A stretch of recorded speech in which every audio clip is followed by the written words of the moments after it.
Hi, my name is JT Eagan. I'm a lecturer of accounting in the Daniels School of Business here at Purdue University. I specialize in tax accounting. So a lot of people are wondering, should I file my return as soon as I get my information? And interestingly, this year, you might want to wait. Currently, Congress is considering some what we call extenders, and if these extenders pass, it may impact things like the child tax credit and increase that child tax credit a bit. If you file too early, you run the risk of actually missing out on that and wait for the IRS to do a catch-up. You will be made whole, but it might take some additional time. I'm seeing a lot of folks that it might make more sense for them to wait until mid-February to file, even though they have their information.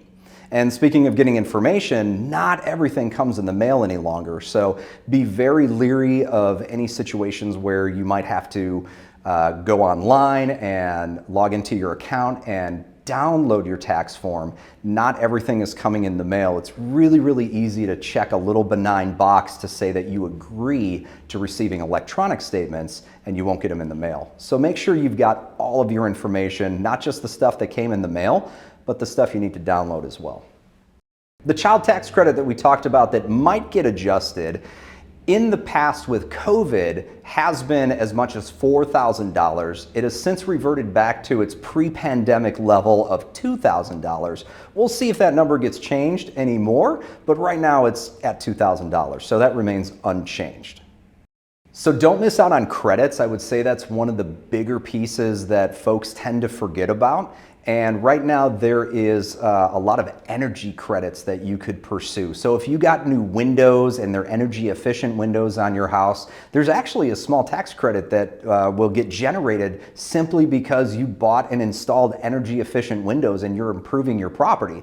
So start to think about the insulation that you put in, the cost of installation and the cost of the actual windows, maybe new roof, a door. All of those items could potentially generate an energy efficiency credit. Also things like a new furnace, a new water heater, new HVAC system, those all can potentially create an additional credit for an activity that you already did. So grab those receipts and don't hesitate to push on whether or not those should be generating a tax credit for you.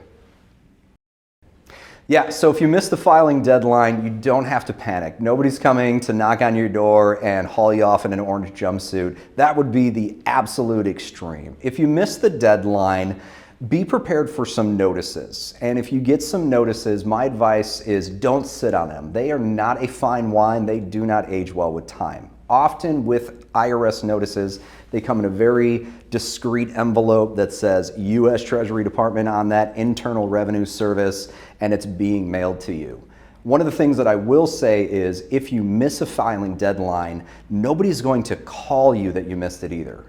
Only in very rare circumstances will the IRS actually call you. They will send you mail as opposed to calling you. So if somebody calls you, my advice, just hang up because it's probably a scam.